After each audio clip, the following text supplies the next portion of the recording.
Salve a tutti, oggi torno a parlare di attività fisica e fibrillazione atriale, in quanto sono state pubblicate nuove evidenze scientifiche. Io sono il dottor Placentino Filippo, cardiologo e aritmologo. È ben noto che un'attività fisica regolare e costante, come indicato dalle linee guida, riduce il rischio di fibrillazione atriale dal 12 al 20% in chi la pratica comunemente. Ma cosa succede quando il livello di attività fisica diventa davvero importante?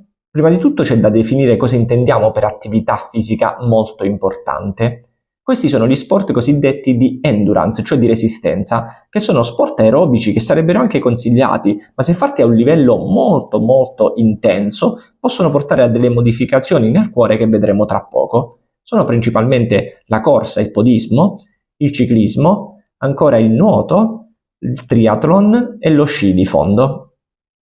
Entrando un po' di più nel dettaglio, vediamo cosa succede nel cuore degli atleti con il famoso triangolo dell'aritmogenesi di Kumel. Vediamo che il substrato atriale subisce delle modificazioni con la fibrosi atriale e la dilatazione. C'è un modulatore che è il tono vagale aumentato, è quello che porta alla bradicardia importante, e ci sono poi dei trigger come le extrasistoli atriali. Attenzione che in questo caso stiamo parlando delle extrasistoli atriali unito agli altri due fattori, quindi sono un fattore di rischio soltanto nell'attività molto intensa e non normalmente.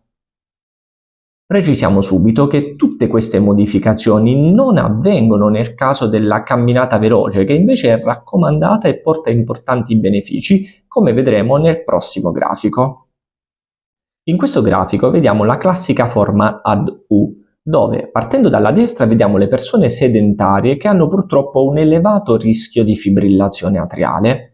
Man mano che si incrementa l'attività fisica, si arriva ad un livello dove il rischio di fibrillazione atriale arriva al minimo possibile, per poi risalire e incrementare nuovamente questo rischio di fibrillazione atriale in chi fa uno sport a livello molto importante.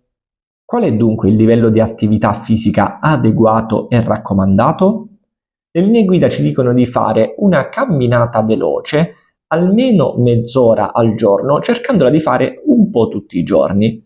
La camminata veloce, lo ricordiamo, deve portare un po' ad aumentare la frequenza cardiaca, anche un po' ad aumentare la respirazione, quindi il cuore deve essere messo un pochettino sotto sforzo e soprattutto è importante mantenere questa attività per una mezz'oretta. Ci si può arrivare anche gradualmente se non si è allenati, ma l'obiettivo deve essere questo. Se vi è piaciuto questo video vi invito come al solito a condividerlo con chi volete. Per seguire altri aggiornamenti in campo cardiologico e aritmologico, seguite le mie pagine social Facebook, Instagram, YouTube e TikTok, Dottor Placentino Filippo, cardiologo e aritmologo.